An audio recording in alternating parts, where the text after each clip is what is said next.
Šiandien kviečiame drauge pažvelgti į tokį įprastą ir atrodo puikiai žinomą, tačiau kaskart vis kitokį ir paslaptingą Kauną. Drauge pavartysime kiek pamirštus jo istorijos puslapius ir susitiksime su naujais jo gerbėjais.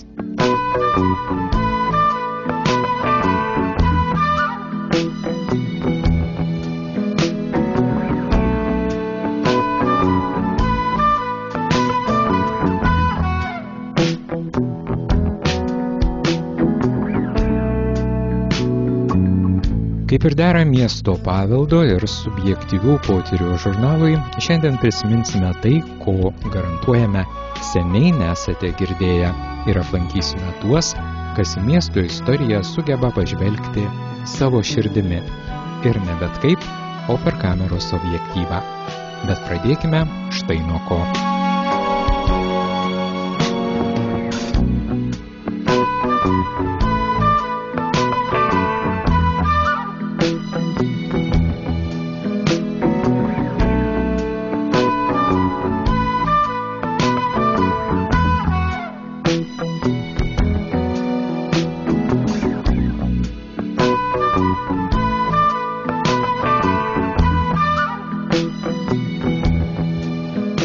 Amžininkų atsiminimai tai tarsi gyvi istorijos liudytojai, dažnai gerokai praturtinantis, o kartais bandantis paneigti istorikų teiginius.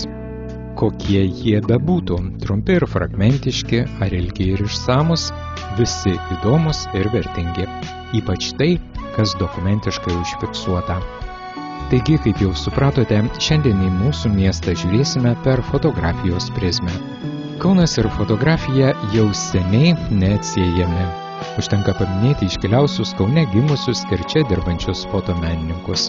Tam neužtektų visos mūsų laidos, tad apie juos būtinai kalbėsime kitą kartą, kaip ir apie legendomis apipintą meninę fotografiją itin puoselėjusi žurnalą Nemunas ar Kauno fotografijos galeriją. O šįkart lyg savotiška įžanga. Fotografija tai yra istorija, sustabdytos tam tikros akimirkos. Yra tam tikras praeities arba dabarties fiksavimas. Mes gyvenam tarsi dabartį, bet dabartis pastoviai orientuojasi į ateitį. O tik šiandien aš dabar kalbu, ką pasakiau, jau mano tas pasakymas yra praeityje. Taip yra ir su fotografija. Fotografija tai yra tam tikra technologija, kuri sugeba sustabdyti tą akimirką ir parodyti ateities kartom. Aš manau, kad tai yra didžiulis žmonijos, mokslo laimėjimas tuo pačiu ir meno, ir istorijos. Šiandien mes per fotografiją galime pateikti istoriją. Mums nebereikia jau rašyti, nereikia piešti, paprasčiausiai fotografuojam. Prisimenam savo tas įdomias akimirkas, kurios gali būti svarbios politinių požiūrių, socialinių, biografinių, asmeninių požiūrių. Per fotografiją, turėdami fotografiją, mes turime laiko įsižiūrėti į tam tikras detalės ir labiau pažinti žmogų, reiškinį. Mes galime dar kartą pažiūrėti. Apie fotografiją yra rašę nemažai įdomių filosofų, kaip, pavyzdžiui, Rolandas Bartas, kuris yra skiria savo veikalą pastabos apie fotografiją ir savo pristatė semiotinį požiūrį, teorinį požiūrį. Aš sakyčiau, kad šiandieninė moderni visuomenė, postmoderni visuomenė tikrai turi rasti ir randa vietos vizualumui. Randa vietos gana nemažai ir fotografijai. Aišku, aš daugiau gal domiuosi istorinę fotografiją, domiuosi apie Kauno miestą, ypač domiuosi apie kariuomenę, apie pirmų savanorius, apie Lietuvos šaulių sąjungą. Skrai domiuosi apie pirmąjį mūsų husarų pulką. Mes žinom, kad sovietmečiu, pokario laikotarpiu žmonės naikino tas fotografijas, kurios buvo susijusios ar su Tautinė jaunimo sąjunga Jaunoji Lietuva, ar tai būtų susijusios su Lietuvos šaulių sąjunga, naikino.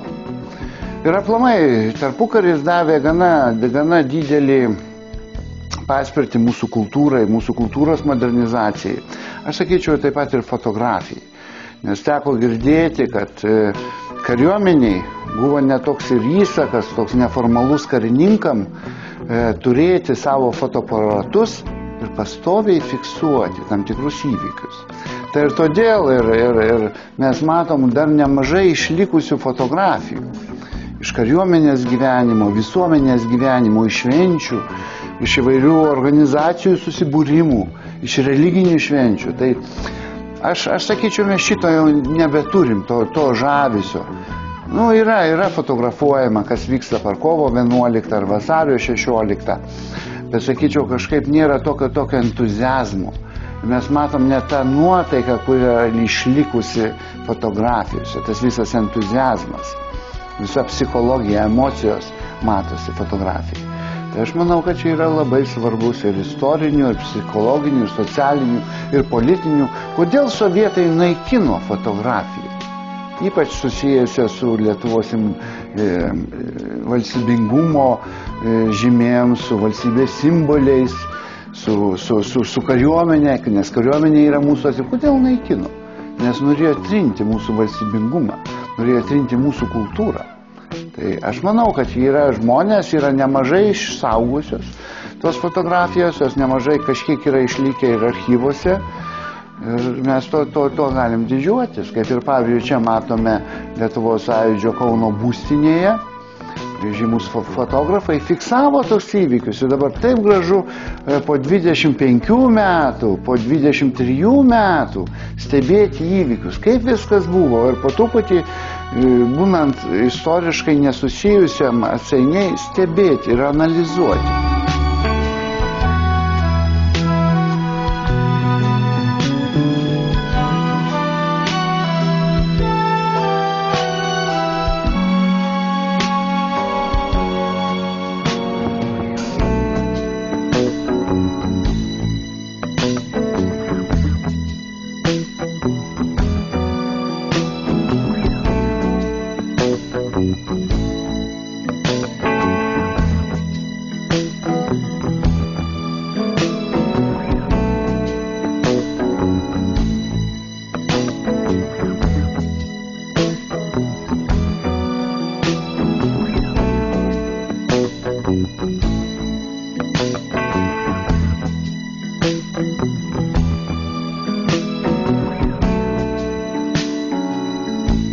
Dabar pats laikas pasukti link Kauno apskrities viešosios bibliotekos. Čia esančioje kaunistikos skaitykloje nesunku surasti išties išskirtinių dalykų. Čia be senojo Kauno piešinių, graviūrų, litografijų mes radome 7 skirtingų istorijos laikotarpių nuotraukų ir atvirukų, iliustruojančių miesto gyvenimą. Tai miesto ir jo apylinkių panoramos, gatvės, architektūros paminklai, objektai, įvairūs renginiai ir žmonės. Šios iliustracijos surinktos iš Kauno apskrities viešosios bibliotekos, Vytauto Didžiojo karo muziejaus fondų, taip pat ir iš asmeninių kolekcijų. Dar svarbiau, jog visa tai prieinama kiekvienam mūsų. Kaunistikos skaityklos darbuotojai rengia nemažai virtualių produktų apie Kauną. Išsamiausias tai yra mūsų elektroninis žinynas, Kaunas datos ir faktai, jis leidžiamas ne tik lietuvių, bet ir anglų ir vokiečių kalbomis. Kauno vaizdų galerijoje vartotojas gali surasti 7 skirtingų istorijos laikotarpių nuotraukas ir čia pasivaikščiodamas pamatyti Kauną įvairiais amžiais. Tarkim, pats didžiausias yra Pirmosios Respublikos laikotarpis, kuriame užfiksuoti Kauno vaizdai, gatvės, aikštės, šventės, įvairūs renginiai, pastatai. Ir svarbu tai, noriu pažymėti, kad prie nuotraukų mes pateikiame išsamią informaciją, kur tas pastatas yra, nurodome adresą, fotografo pavardę arba šaltinį, iš kur buvo publikuojama ta nuotrauka. Taip pat noriu pasakyti, kad dažnai mes gauname iš užsienio vartotojų prašymus publikuoti vieną ar kitą nuotrauką jų leidžiamuose renginiuose ar įkelti į tinklalapius. Dažnai juos mes ir konsultuojame, papasakojam apie tos objektus plačiau, tai yra suteikiam kuo išsamiausią informaciją.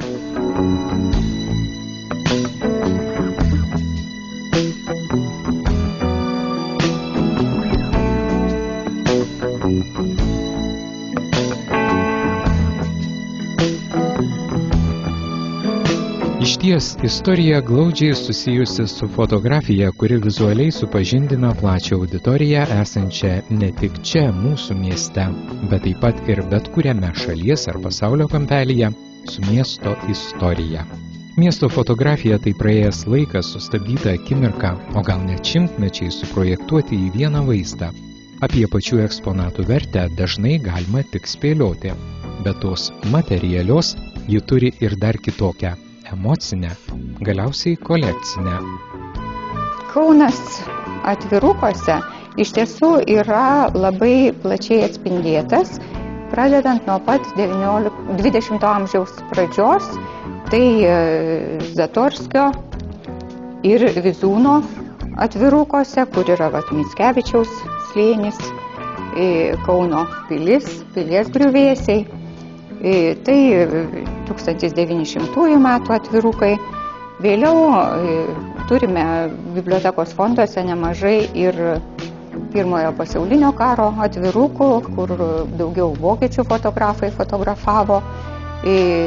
Toliau jau istorijai keičiantis, pagrindiniais Kauno miesto fotografais tapo kauniečiai ir Kauno leidėjai, kurie, tai ir Vitkauskytės yra išleista nemažai Kauno atvirukų ir Augustino fotografuotų atvirukų jau vėlesnio laikotarpio prieš Antrą pasaulinį karą.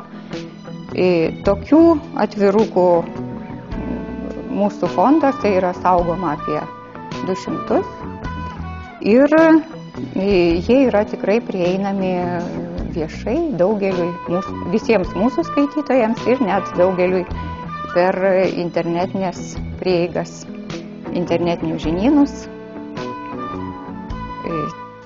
Taip, be to mūsų biblioteka yra išleidusi ir tokį atvirukų rinkinį Kaunas vieno vaizdo metamorfozės, kuriame yra atspindėtas vaizdas nuo Aleksoto kalno į Kauno senamiestį, į Vytauto bažnyčią, Prieplauką, ir kuriame yra nuo pat seniausių laikų tas pats vaizdas iki šių dienų mūsų fotografų. Kaip pat paskutinis tokia panoraminė nuotrauka, tai yra Gintaro Česonio nuotrauka į Kauną.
Taigi Gintaras Česonis, žinomas fotografas, Lietuvos fotografų sąjungos Kauno skyriaus pirmininkas.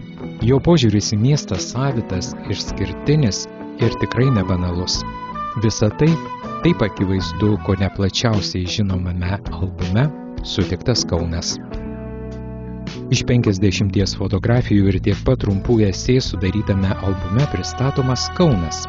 Toks, kokį jį sutiko, pamatė ir ištarė 2 Kauno menininkai – rašytojas ir fotografas. Tai nėra reprezentacinis albumas, nors nemažai žymiausių miesto pastatų į jį pateko. Tačiau pateko ir tokių, kurie nė iš tolo nedvelkia atvirukinę pompastiką. Knygos tekstuose irgi galima rasti abi tonacijas – minorinę ir mažorinę. Į miestą čia žvelgiama švelniai ir su meile, tačiau jis matomas toks, koks yra. Žinoma, subjektyviai, nes subjektyvumas ir yra žmogiškumas, toks svarbus akistatoje su savo miestu. Mintis sutikti miestą iš naujo kilo abiem kartu su Kęstučiu Navaku, rašytoju. Ir kasgi mus vienijo, tai tas stiprus ryšys su miestu. Abudu tikrai jaučiamės tam tikrą prasme įleidę šaknis į šitą miestą. Ir pasivaikščioti takais ir takeliais, kurie nėra nuvaikščioti turistų, turbūt yra didžiulė miestiečio privilegija, nes dažnai ten neužkleistama, nenuveda joks turistinis gidas, bet mieste gyvenant kaip tik tos takelius labiausiai ir vertini, nes juos labiausiai prisijaukini, nes labiausiai žinai, sveikinėsi su sutiktais žmonėmis, nereikia niekam paaiškinti, dėl ko fotografuoji, visi daugiau mažiau jaučiasi saugus. Ir taip pat pats turbūt labai svarbu, kad pažintum tą erdvę arba tą miestą, kurį bandai fotografuoti. Ir svarbu turbūt išlikti savimi jame, atrasti ir pasidalinti. Tai turbūt sunkiai įmanoma nuvažiavus vieną kartą į didelį Europos kultūros centrą. Ten tikrai pripažįstam, kad yra nepaprastai fotogeniškų miestų pasaulyje, kurie tiesiog prašyte pražosi nufotografuojami, bet tai toli gražu ne tas pats. Aš turbūt labiau ilgiuosi tų apsilupijusių sienų, sulaužytų plytelių takeliuose ar sunkiai įveikiamų laiptų mieste, bet visa tai yra labai sava ir brangu. To turbūt labiau ilgiuosi nei dabar europietiškai suremontuotų namų ar spindinčių sienų ar barų. Kas miestui brangiau, dokumentinė ar meninė fotografija? Ir viena ir kita. Aš manau, kad svarbi miestui yra atmintis. Atmintis, kuri turbūt nusakoma ne tik tais faktais, bet ir jausmais, kuriais mes turbūt dalinamės kiekvieną dieną. Tai aš galvoju, kad Kaunas, kaip ir kiti miestai, turi savo jausmą. Įvardinsit? Labai asmeniška, turbūt net nenusakoma žodžiais, bet jis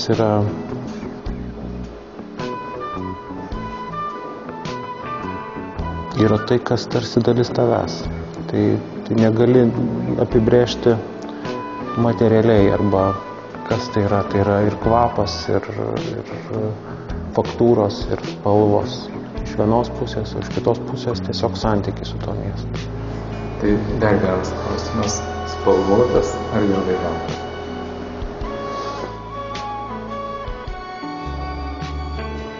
Miestas yra spalvotas. Bet spalvas yra žymiai turbūt smagiau įsivaizduoti, nes kai kurių spalvų neatsimenu ir jų tarsi netrūksta. Bet fotografijose man Kaunas dažniausiai yra nespalvotas. Ir tikrai, kalbant apie fotografijas, spalvos yra galvoje. Tai nėra tik tais pilkas miestas, tai yra pakankamai spalvingas ir aktyvus. Ir tai reikia turbūt truputėlį įsivaizduoti, kaip jis atrodo.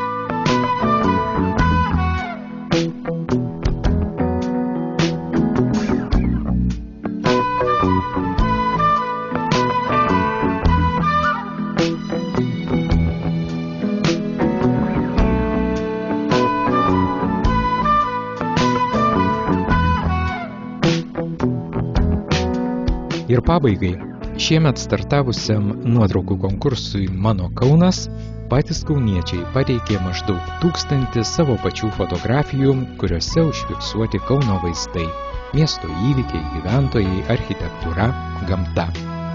Konkurso dalyvių išradingumas džiugina, atsiųsta nemažai kokybiškų nuotraukų, kurios tikrai reprezentuos Kauną, teigė konkurso organizatoriai.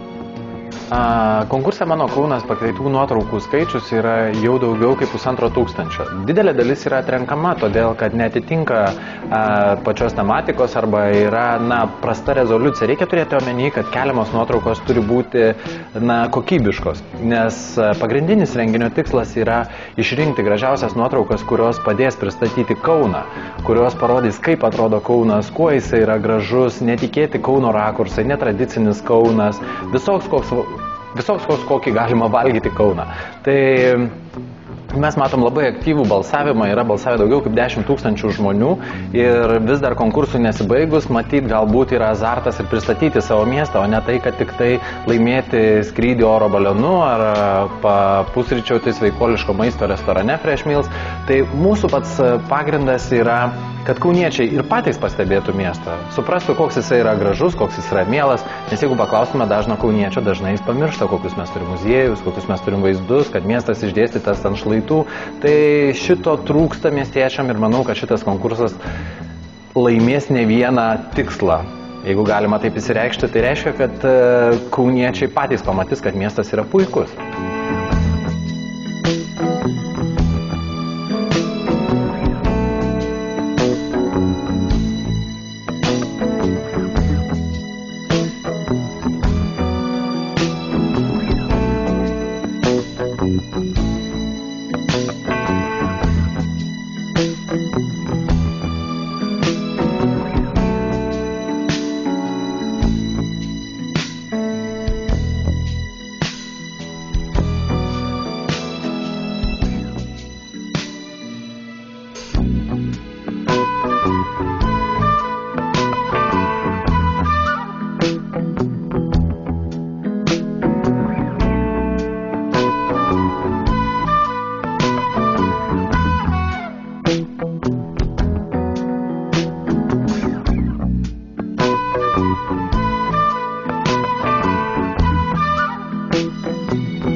Konkurso tikslas ne tik išrinkti gražiausius miesto vaizdus bei apdovanoti nuotraukų autorius, tačiau ir atrinkti nuotraukas, kurios bus naudojamos reprezentaciniuose Kauno miesto leidiniuose. Konkurse galėjo dalyvauti visi norintys, o nuotraukos nuolat talpinamos Kauno turizmo informacijos centro tinklalapyje.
Taigi, akivaizdu, jog fotografija, mūsų miesto praeities ir dabarties liudininkė, labai svarbi.